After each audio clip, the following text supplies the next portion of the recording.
Hello, Ryan here, aka Mac, and welcome. We recently heard a lot of information about all things armors and creatures, so today I would like to run through what we heard.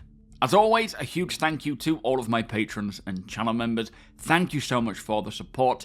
Also, there are a lot of big sales happening right now for the TOBII Eye Tracker 5, GameGlass and MONSTERTECH, with most offering 20% off like for TOBII and MONSTERTECH, and GameGlass is offering 30% off its annual pass, and using the links and codes below will get you that discounted price while also providing my channel with a direct kickback. And a massive thank you to all of you who have done so already. Now, this video is a bit of an information overload, so settle in, grab some snacks, and let's begin.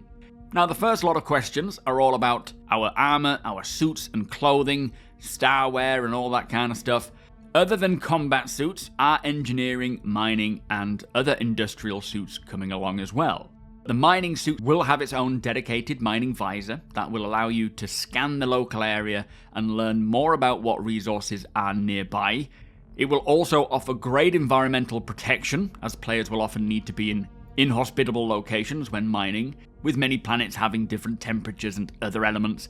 Plus, it'll provide a lot of room for storage, for gathering up those materials and minerals.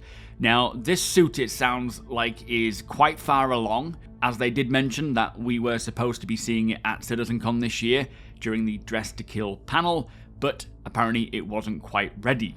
So for all you miners out there, this will be an interesting one. For the salvaging armor, they did say they are also working on legacy armors as well, which will have a dedicated backpack that will stream from the sort of salvaging tool through into the backpack, so you'll have a lot more room without having to swap out the vials or the canisters. And for the salvaging visor, which they say is still in concept, will provide the player with details about what materials are present on what you're looking or planning to salvage, and the health of the components as well. Maybe even displaying the higher yield areas of a ship. Now, these suits don't suddenly make it possible for a player to mine or salvage, it just supports them and aids them further in doing so. But what I really like about Star Citizen's mechanics is that it rewards the highly skilled. As a highly skilled salvager, you may already know exactly which parts of a ship hull are worth scraping first, whereas those less skilled might need to buy this suit for them to learn that. And talking about legacy armors, updates will also include the armors that are sold on the pledge store and subscriber armors as well, and all the ones from the past.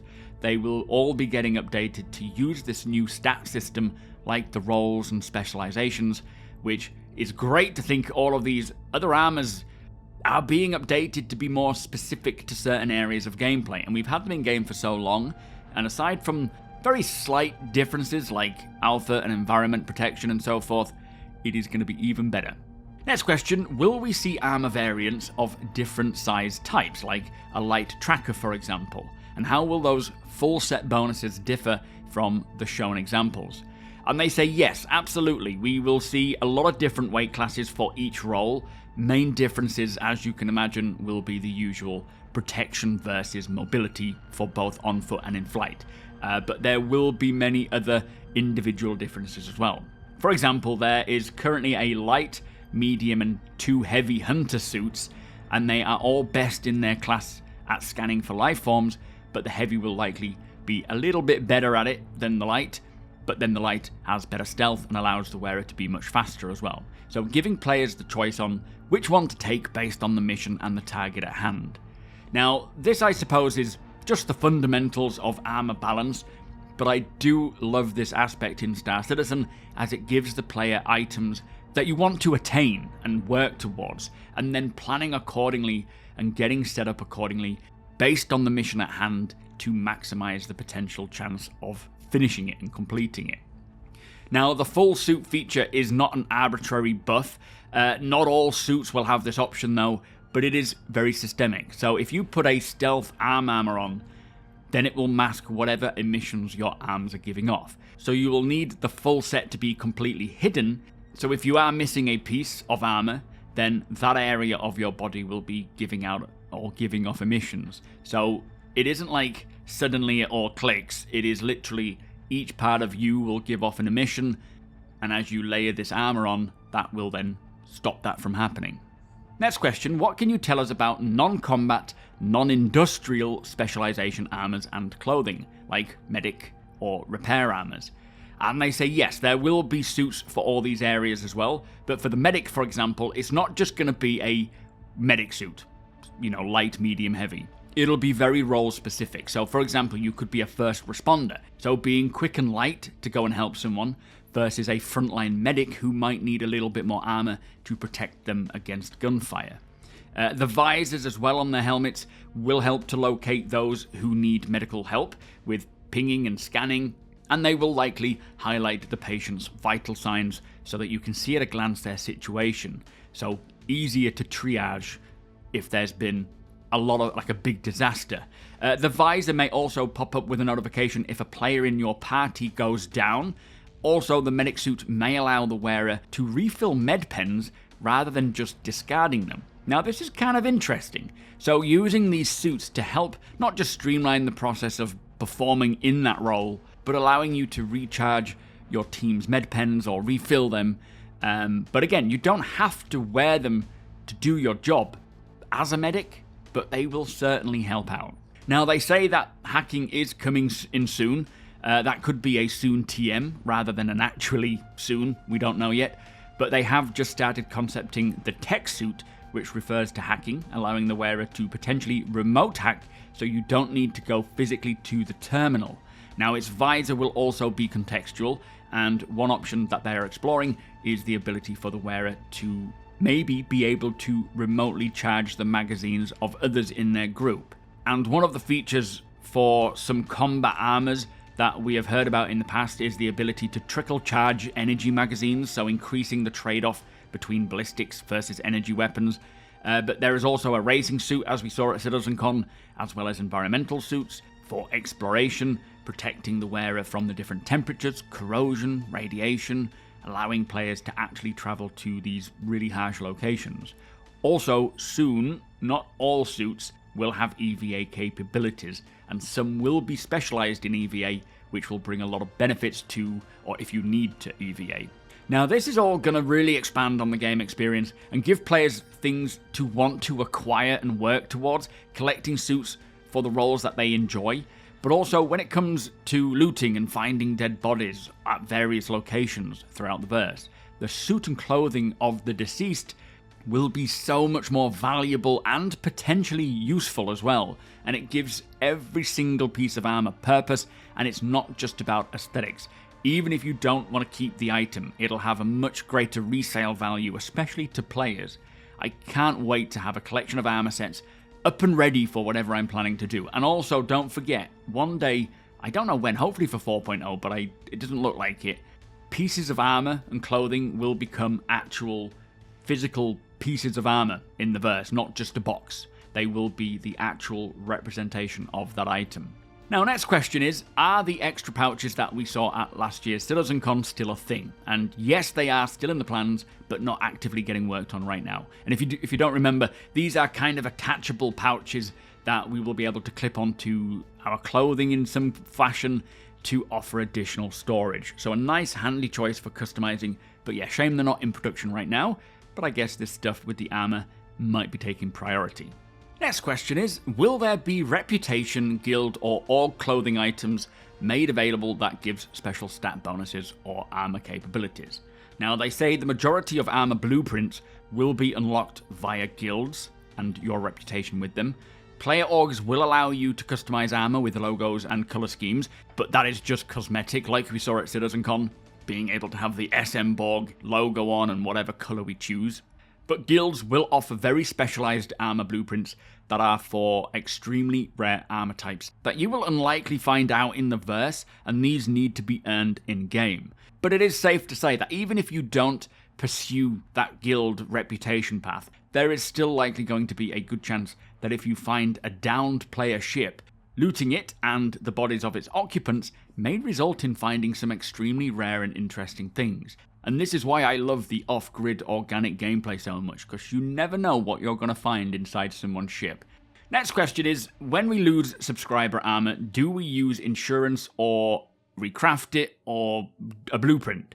Now, they say with sub-armor, when crafting is introduced into the verse, you'll be given a blueprint for that item and you will be able to craft them again, provided you can get the materials. But they did say that this isn't going to replace the item or the unique item recovery kiosk or vendor. That will still happen, but they are still working out the edge cases for that, so we don't know when that's coming. Next question, has the team considered specialized environment clothing tailored to help traverse places like jungles or swamps? And they say yes, but for jungles and swamps, there will be clothing that you could wear in a humid location like shorts and a t-shirt, which would be better for you than, say, a puffer jacket, but clothing isn't going to help to cool you down like an environmental suit could. Already though, clothing does help with temperature, but hopefully it sounds like there's going to be a bit more to that, especially when weather and changing weather starts rolling out. Next question, can we save loadouts of gear? And yes, the sort of armor lockers will allow you to set up a loadout as you would want it to be, and then you can just kind of quickly swap into that and have the full loadout there ready to go. Will we have backpacks that work on regular clothing? And they are potentially allowing for light backpacks to be used for clothing, but they will also work on dedicated backpacks for clothing as well. So what they're talking about is the current backpacks we have attached to core armor pieces, so they're not really designed for clothing, but if it's a light armor backpack, then there's a potential that that could connect to your clothes, although there will also be dedicated cloth style backpacks that would suit clothing better. Next question is, with the need for specialized armors, will we see suit lockers enabled and more options for armor storage? And as most of us know, yes, ships with interiors, for example, will have physical lockers that will allow you to store and hold armors of your choice. Again, set up how you want. These lockers will allow you to completely pre-customize a whole loadout so that you can then swap into that whole outfit as you've set it up really quickly, replacing what you're wearing with putting that on the mannequin. But they did say the lockers might not come online at the same time as the new armor types and those updates. But also, if you're building a home or a homestead, you will also be able to put your armor displays and armor mannequins in a room, for example, as an armory, and you can always set them up as you see fit. So you could have a purposeful mining outfit, salvage, combat, different, tiers of combat and so forth. But it's quite interesting to say that the lockers won't be set because they have to go through all the ships and allocate these armor lockers to work for every ship. But it sounds like many of the new armors and this big update to the armor stats will be coming along pretty soon, but the lockers obviously will be coming later. I'm hoping for 4.0 to some degree if they've managed to sneak that in without us realizing, but it will likely be a post 4.0. But I would personally, and this is me personally speaking, love to have the option to see my character physically equip each piece of armor, as we saw in the Squadron 42 prologue. I get that for most people, and myself included, if I'm in a rush, having a quick equip animation versus a full let's put on every piece of individual armor will be necessary, but I would love to have the option so I could kind of do it slowly and casually. I think it would look super cool. Next question, can you put armor over clothing and so on? And they say yes, you can. There are multiple layers to this. You have the underlayer, the overlayer, and then the overcoat. Now the overcoat can go over both the other layers, unless it is quite extreme, like a huge, large core chest piece, with bits sticking out. But also a combination of both the underlayer and overlayer is possible as well, so you can have clothing and armor mixed, or clothing over an undersuit, and much more.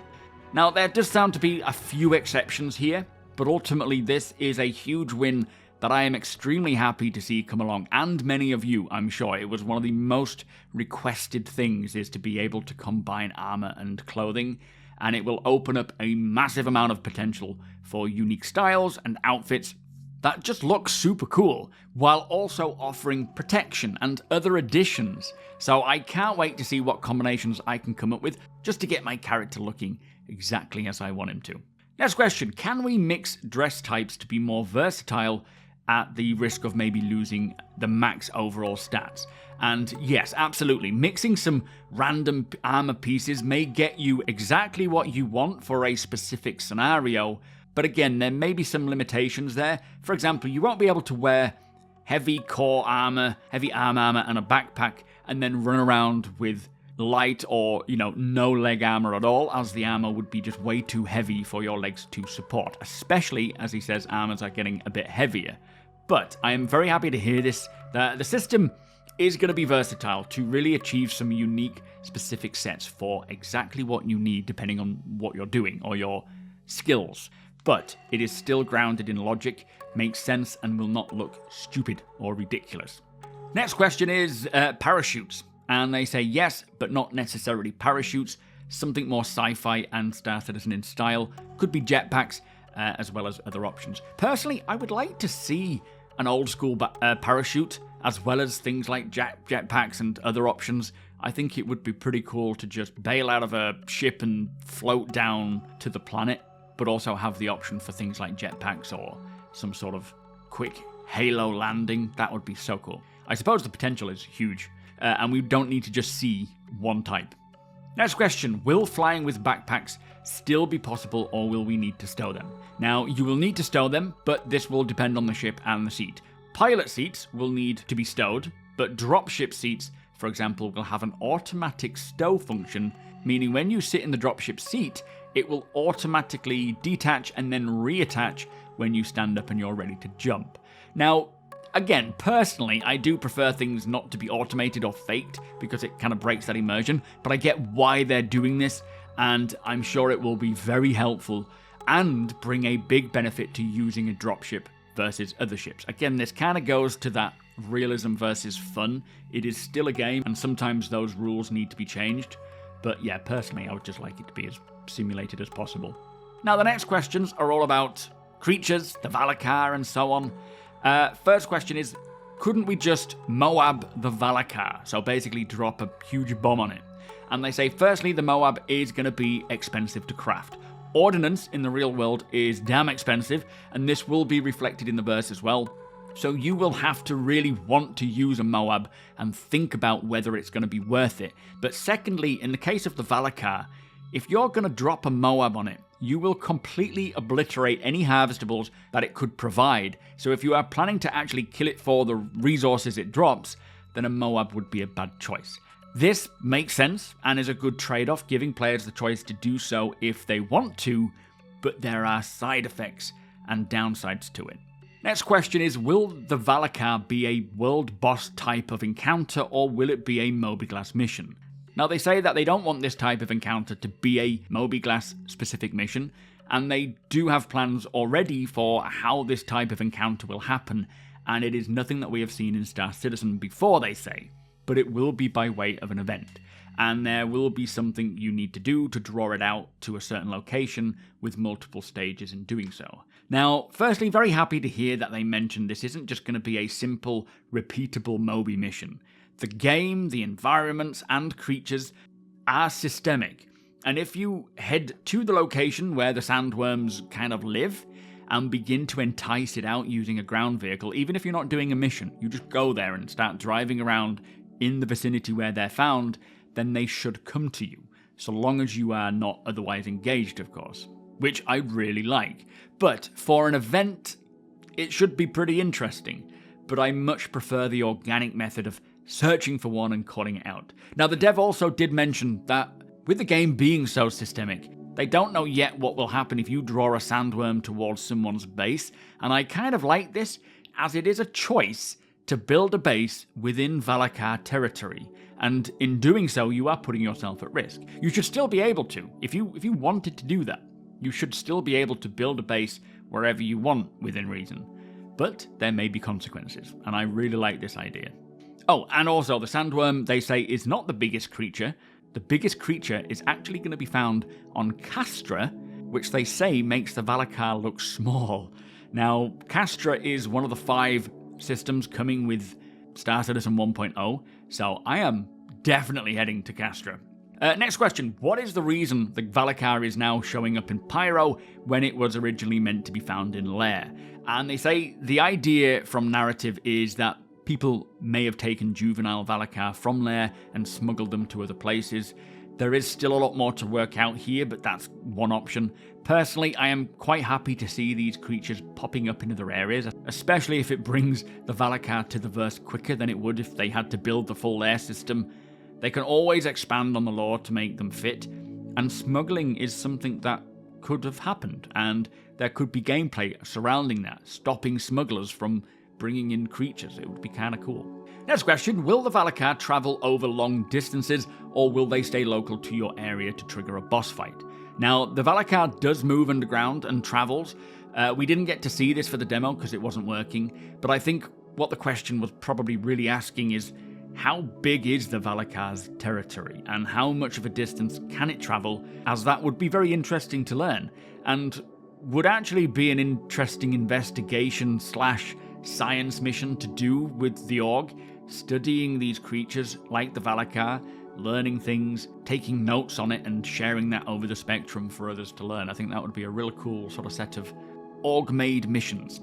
Next question, can we tame creatures? Now, they say that there is nothing in active development at this time regarding pets or taming creatures, but down the road, yes, they are bringing pets. Now, of course, this doesn't necessarily answer the question as to whether we can tame a creature versus buying a pet, but I think what they're sort of saying here is, yes, they're going to explore the possibility of being able to tame creatures while out in the wild, but whether we will be able to tame a sandworm, for example, is another thing altogether.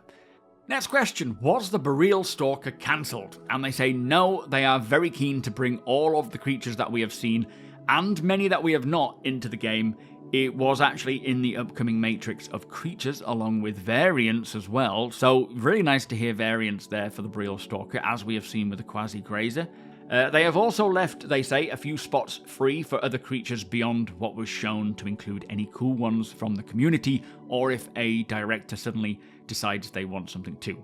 And the Burial Stalker, if you are unaware, is kind of also nicknamed the Microtech Yeti. The lore that we have for it, which of course can change and probably will, or at least be added to, is that with the terraforming of the Microtech planet having a bit of an accident and causing this Everwinter, in order to kind of introduce an apex predator for the ecosystem of this planet, they created this Burial Stalker. I think there was talk about it being a bit of a genetic accident, or it kind of worked out alright and it is an apex predator, but yeah, going to be roaming the snowy forests of Microtech. So be aware, or be careful, because one day you might just see them, because they did say they won't tell us of every creature they put in. So you may one day just be in the forests of Microtech and then all of a sudden a big Yeti comes running after you. Next question is, what are a couple of upcoming new creatures that we can expect? And they say post-Valar, we will see something we have never seen before, but pre-Valar, there is a new creature called Toruk, which they say is a little bit sci-fi, but also neutral. So it's not going to be attacking us. And the reason for another neutral creature being introduced is because they want to work on some neutral creature interactions alongside the Quasi-Grazers, where we will have some proper interactions with them as a player. So they can look at you, you can pet it, they will feel more alive in game and not just sort of dumb. They will be aware of you and react to you. Now, I'm really happy to see that they are working on those kinds of interactions for two reasons. Firstly, the general realism of having creatures reacting to you is a must. They shouldn't just be completely ignorant to your presence, of course, it would be weird. But secondly, these interactions and more will be necessary for when pets finally come along. Being able to engage with our pets will be so much fun. Not that they're in the works yet. Anyway, what is needed to be finished for the Valar to release? And they say they will need to work on some bespoke collision first, for the physics, as it is the only creature right now that can withstand a ship hitting it. They also need to make sure it behaves on the servers, as of course all the AI behaves perfectly, so the Valar needs to. That's clearly a joke. They also need to add more attack animations, polish its animations and visual effects, and set up the big event that they mentioned involves the creature. There is also a lot they need to do with planet tech and the spawning logic of creatures, the rule sets and the logic of how they actually spawn and where they spawn. But hopefully we're not talking too long.